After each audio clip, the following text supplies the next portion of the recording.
So you're no longer Ken Anderson, you're Ken Kennedy. How do they come up with the whole microphone, saying the name twice? Let me back up. So the first time I see you on TV, all right, so I'm watching SmackDown and you come out and you do your thing. And I'm like, okay, but I kind of get it. But I'm like, he says his name twice. Ken, that week, I must have screamed your name out 1,000 times. Like once it gets in your head, like I couldn't wait for you to come on TV next week and watch it again. It's like one of those WWE things where you're like, I can't get enough of it. Like it just got to this day. I'll be at the supermarket getting carrots. I'm like, Mister. It's just so like in your brain. You know what I mean? I was like very fortunate to just find that, to just stumble upon that, because it was a good feeling when I first got brought up from OVW and I did it. I had done it down at OVW, and Tommy Dreamer was in charge of talent relations, the back and forth between OVW. And he said, "Hey, they want to hear your gimmick. They want you to do your whole announcing thing." So I did that, and it was like everybody backstage, from all the hands, all the stage hands, to the camera crew, to talent, and like major talent, like John Cena walking around yelling Kennedy. So it was like, It's you know, catchy. well, but it was like I got something here, like Yeah. was I was very fortunate in that sense. Who told you to say it twice? That was something that I started doing. So I used to announce basketball games when I was in high school, and I somewhere along the line, I don't know if I saw it or somebody suggested it to me, just to add a little more pizzazz to everything. And so I remember Paul Heyman told me to go out there, and my wife is laughing at the word pizzazz, by the way. It's a great word. But I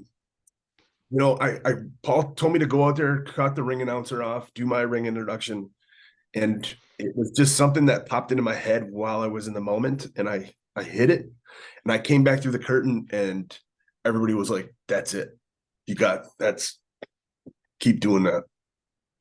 So it's funny. I went, I worked 6 years on the Indies, and like 6 months in OVW, 6 to 8 months in OVW, and I started saying my last name twice, and that was the Yeah. difference. It's amazing what It's wrestling. can just change. Yep, yep, It's wrestling. I was hanging out with Ron Simmons at my buddy's Tommy Fiero. You were at his store, the Wrestling Collector in Jersey before. yep, yep. He had Ron for an event, and I always work his events. I said to Ron, I said, you're a football American. You're the first African American world heavyweight champion. You're a beast. Do you ever think the word damn would get you more over than all those physical things you were able to do in the ring? It's like, yeah. That's correct. That's crazy. But you got to just keep trying different things, and something eventually sticks. Your first pay per view, Bob Holly, correct? Yes. So I used to work with Bob when he was Bob Sparky Plug Holly back in the day. Like that's how, I used to do TV jobs in the '90s. He was a breeze. What was he like? You being the new guy coming to the roster, getting a push. How was he to you back then? So I remember I went from Bob was like the test. So when Right. guys would come up and they were getting a little push, I think they would put him with Bob to see how things went. And I just treated him with respect. I walked up to him. I remember the first week we did house shows together first.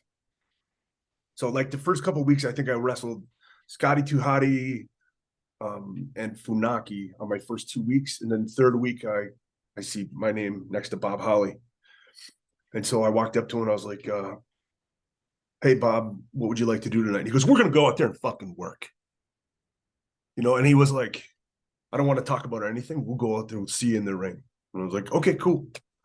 And I'm stressing, but not really. I knew that I'd be okay.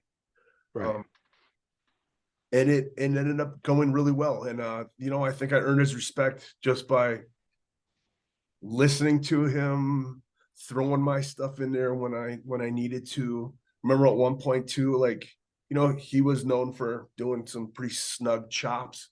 So I remember one time, like, he had me chop him, and I just told him, like, spin me around, give me 10. So he gave me 10 of his, and just stuff like that, where I wasn't shying away from it. I wasn't covering up, and you know how that goes. Like, Talk to me about your school. yeah, just been running the school since 2016 here in the Twin Cities, Minneapolis, St. Paul, and just trying to give people the opportunities that it took me 6 years to get to the WWE, and I had to sort of figure out the formula along the way, and lots of, try things, it doesn't work, and just picking up little tidbits of information here and there and piecing it together. So I just wanted to just give people an opportunity to like cut out a lot of that extra work and make it a little easier for them. So I just try to teach everybody from ground up. I focus really heavily on basics, and I focus really heavily on psychology, because I think storytelling is where it's at. And we've had several graduates. We've had, I think we have about 30 graduates. So not everybody graduates, but we've had some of our students. Dante and Darius Martin are in AEW as we speak. Julia Hart's in AEW. We got Tiffany Stratton, who's one of our students. Von Wagner is one of our students. Javier Bernal.